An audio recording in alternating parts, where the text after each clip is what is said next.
नमस्कार दोस्तों, 30 अक्टूबर 2025 मुंबई के पवई इलाके में एक स्टूडियो के बाहर सुबह से ही बहुत हलचल चल रही थी। RA स्टूडियो पिछले 5 दिनों से यहाँ पर एक वेब सीरीज के लिए ऑडिशन चल रहा था और 30 अक्टूबर को ऑडिशन का आखिरी दिन था। इसलिए इस दिन यहाँ पर ऑडिशन देने के लिए पूरे महाराष्ट्र से लगभग 100 बच्चे आए हुए थे। इन बच्चों के पेरेंट्स बाहर बैठकर इनका इंतजार कर रहे। अस्सलाम वालेकुम, वेलकम हो गया आपका मेरे YouTube चैनल पर। तो आज की रिएक्शन वीडियो लेके हाजिर हुए हैं आपके लिए। एक इंडिया के स्टूडियो में कैसे बच्चों को हिरासा कर लिया जाता है। तो आज की वीडियो आपने बिल्कुल स्किप नहीं करनी भाई। आज की कहानी जो है ना बहुत ही भयानक और इंटरेस्टिंग होने वाली है। वीडियो की एंड पे आपको पता चल जाएगा कि क्यों उसने हिरासा किया, क्यों उसे गोली लगी, तो किस तरह से वो मरा। तो आपने वीडियो एंड तक देखनी है, स्किप बिल्कुल नहीं करनी। तो बिना टाइम वेस्ट करते हुए हम चलते हैं वीडियो की टॉपिक की तरफ। नमस्कार दोस्तों, 30 अक्टूबर 2025 मुंबई के पवई इलाके में एक स्टूडियो के बाहर सुबह से ही बहुत हलचल चल रही थी। RA स्टूडियो पिछले 5 दिनों से यहाँ पर एक वेब सीरीज के लिए ऑडिशन चल रहा था और 30 अक्टूबर को ऑडिशन का आखिरी दिन था। इसलिए इस दिन यहाँ पर ऑडिशन देने के लिए पूरे महाराष्ट्र से लगभग 100 बच्चे आए हुए थे। इन बच्चों के पेरेंट्स बाहर बैठकर इनका इंतजार कर रहे थे। सुबह के करीब 10 बजे ऑडिशन शुरू होता है, जिसके बाद 80 से ज्यादा बच्चों को रिजेक्ट करके वापस भेज दिया जाता है और बचे हुए बच्चे फाइनल राउंड के लिए सिलेक्ट हो जाते हैं। यहाँ पर एंट्री होती है रोहित आर्या की, वो बंदा जिसने अपनी वेब सीरीज के ऑडिशन के लिए इन सभी बच्चों को यहाँ पर बुलाया। वैसे तो ये पिछले 5 दिनों से रोज आकर बच्चों को टेक्निकल डिटेल्स एक्सप्लेन करता था और शूटिंग में भी मदद करता था, लेकिन 30 अक्टूबर के इस दिन जो इसने किया वो देखकर पूरा देश दंग रह गया। दोपहर के करीब 1 बजे अचानक से ये स्टूडियो के दरवाजे पर जाकर ताला लगा देता है अंदर से और सभी बच्चों को कहता है, मैंने तुम सबको हॉस्टेज बना लिया है। ये बात सुनकर बच्चों में हल्ला मच जाता है, लेकिन ये उन्हें डरा धमकाकर चुप कराता है। इस वक्त स्टूडियो में कुल 19 लोग थे, जिनमें से 17 बच्चे थे और एक सीनियर सिटीजन भी थे। रोहित आर्या ने इन सभी 19 लोगों को हॉस्टेज बना लिया था। बच्चों को यहाँ 2 ग्रुप्स में बांट दिया जाता है। कुछ बच्चों को एक रूम के अंदर बंद कर दिया जाता है और बाकी बच्चों को रोहित अपने साथ रखता है। एलिजिडली इसके बाद ये जमीन पर कुछ केमिकल स्प्रे करता है। इसके पास एक इनफ्लेमेबल केमिकल और गैस लाइटर भी था, ताकि जरूरत पड़ने पर इसके खुद के शब्दों में स्टूडियो को आग लगाई जा सके कि मैं ये पूरा जगह को आग लगा दूं। और लेकिन इसके अलावा रोहित ने स्टूडियो की दीवार और सीढ़ियों पर मोशन सेंसर्स भी लगा दिए थे, ताकि अगर पुलिस अंदर दाखिल होने की कोशिश करे तो उसे पता चल जाए। ये मोशन सेंसर्स उसके मोबाइल फोन से कनेक्टेड थे। इस वक्त तक बाहर बैठे बच्चों के पेरेंट्स को कोई अंदाजा तक नहीं था कि अंदर क्या हो रहा है। रोजाना करीब 1 बजे के आसपास बच्चे लंच के लिए बाहर आ जाते थे, लेकिन इस दिन जब ऐसा नहीं हुआ तो पेरेंट्स को चिंता होने लगी। करीब 15-20 मिनट तक बाहर इंतजार करने के बाद कुछ पेरेंट्स ने स्टूडियो के अंदर जाने की कोशिश की, जानने के लिए कि आखिर हो क्या रहा है, लेकिन वो अंदर घुस नहीं पाए। हालांकि इस बिल्डिंग पर कुछ जगहों पर कांच की दीवारें लगी थी, लेकिन फिर भी बाहर से देख पाना मुश्किल था कि अंदर क्या हो रहा है। ये कुछ देर बाद ही होता है कि बच्चों की अंदर से रोने की आवाज आती है। ग्लास वॉल्स पर अचानक से बच्चों के हाथ दिखाई देते हैं। बच्चे मदद के लिए चिल्ला रहे थे। दोपहर के 1:45 पेरेंट्स ऐसा होता देख पुलिस को कॉल लगा देते हैं। इस वक्त सबसे बड़ा सवाल सभी के मन में यह था, आखिर इन बच्चों को इस तरीके से किडनैप क्यों किया गया? आखिर ये रोहित आर्या चाहता क्या है? इसी बीच रोहित आर्या अपने फोन का इस्तेमाल करके एक वीडियो बनाता है और सोशल मीडिया पर शेयर करता है।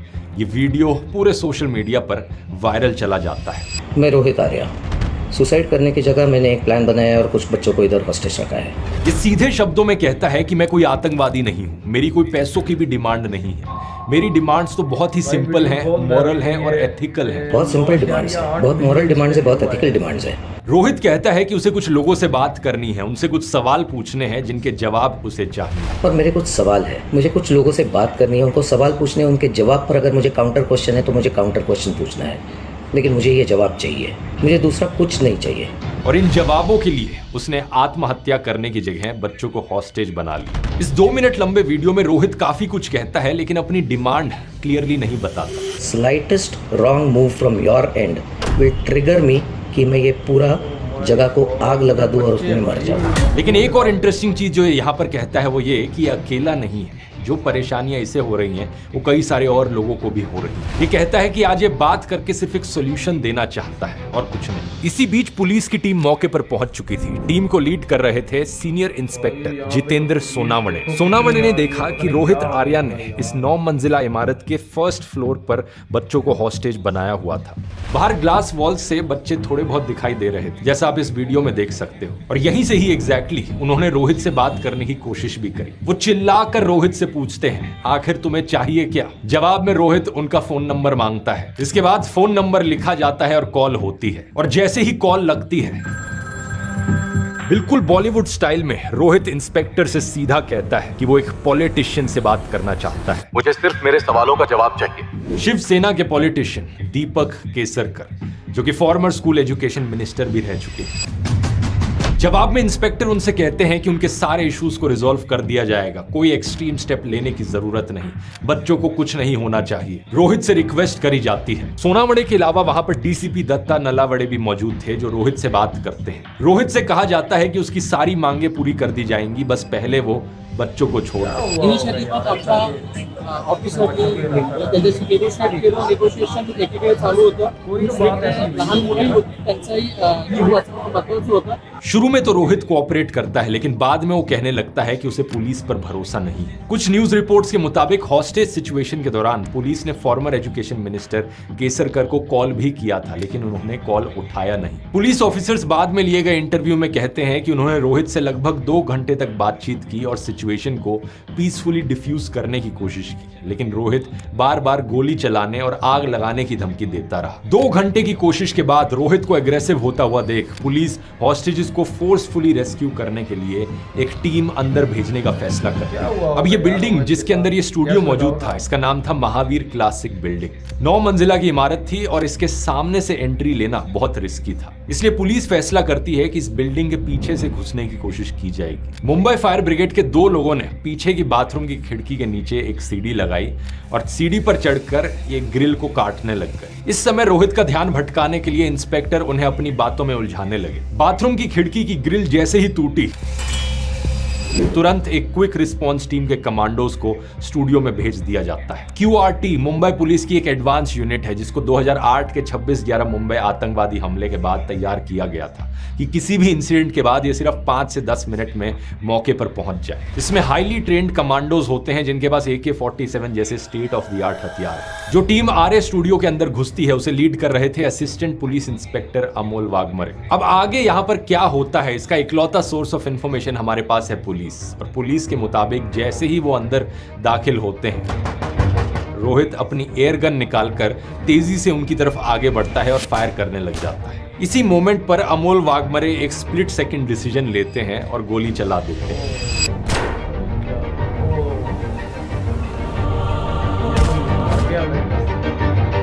ये गोली सीधा जाकर रोहित की चेस्ट में लगती है और गोली लगने के बाद उसे हॉस्पिटल ले जाया जाता है, लेकिन ये इंजरी बहुत गहरी थी, इसलिए वहां पहुंचकर रोहित की मृत्यु हो जाती है।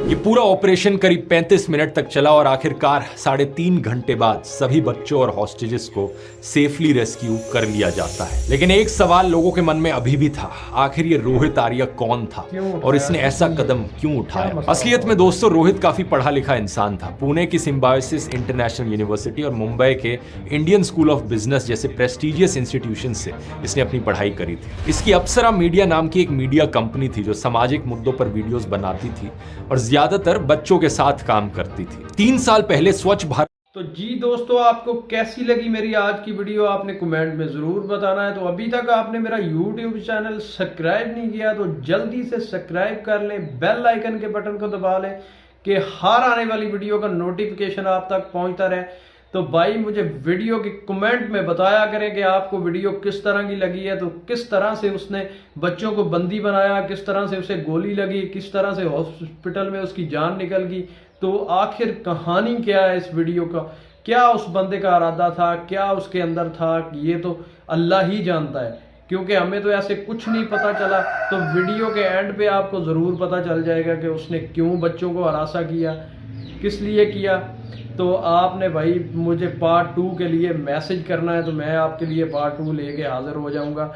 यार इस वीडियो पे 1 139 मिलियन इस पे व्यू आए हैं भाई।